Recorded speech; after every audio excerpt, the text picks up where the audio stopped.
قرآن پاک میں اللہ تعالیٰ نے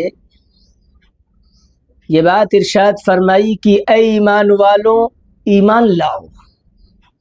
اب سوال یہ ہے کہ ایمان والوں سے ایمان لانے کا مطالبہ کیوں کیا جا رہا ہے؟ جب انسان ایک چیز کو اپنی زندگی کے ساتھ وابستہ کر لیتا ہے، ایک چیز انسان کی زندگی سے وابستہ ہو جاتی ہے،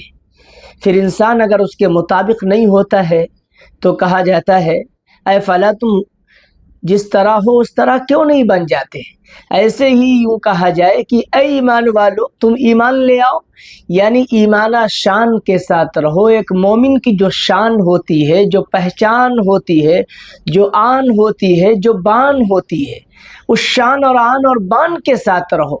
جو ایمان کا تقاضا ہے، جو ایک مومن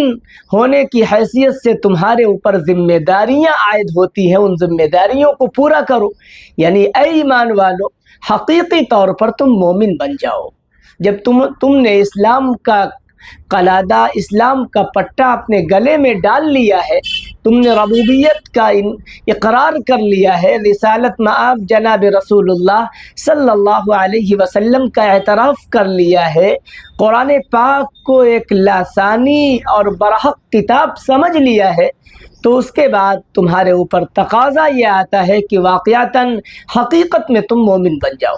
جیسے کسی عالم سے کہا جائے کہ تم عالم بن جاؤ، یعنی عالم کا جو ایک وقار ہوتا ہے، اس کی جو ایک پہچان ہوتی ہے، اس کی جو ایک شان ہوتی ہے، اس انداز سے رہنا شروع کر دو۔ عالم کی ایک الگ سوچ ہوتی ہے، الگ فکر ہوتی ہے،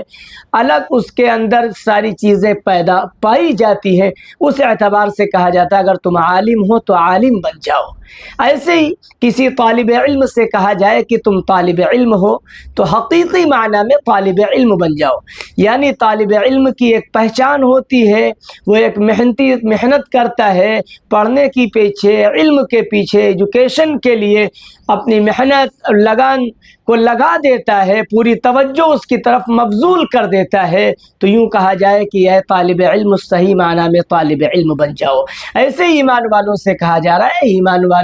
حقیقی معنی میں تم مومن بن جاؤ، جو ایک ایمان والے کی شان ہوتی ہے، جس سے یہ سامنے والے کو محسوس ہو اور دنیا والوں کو یہ پتہ چلے کہ واقعتاً حقیقت میں یہ اللہ اس کے رسول کا ماننے والا ہے اور اللہ اس کے رسول پر ایمان لانے والا ہے، اور اللہ کے رسول علیہ الصلاۃ والسلام کی تعلیمات کو اپنے کلیجے سے اور اپنے سینے سے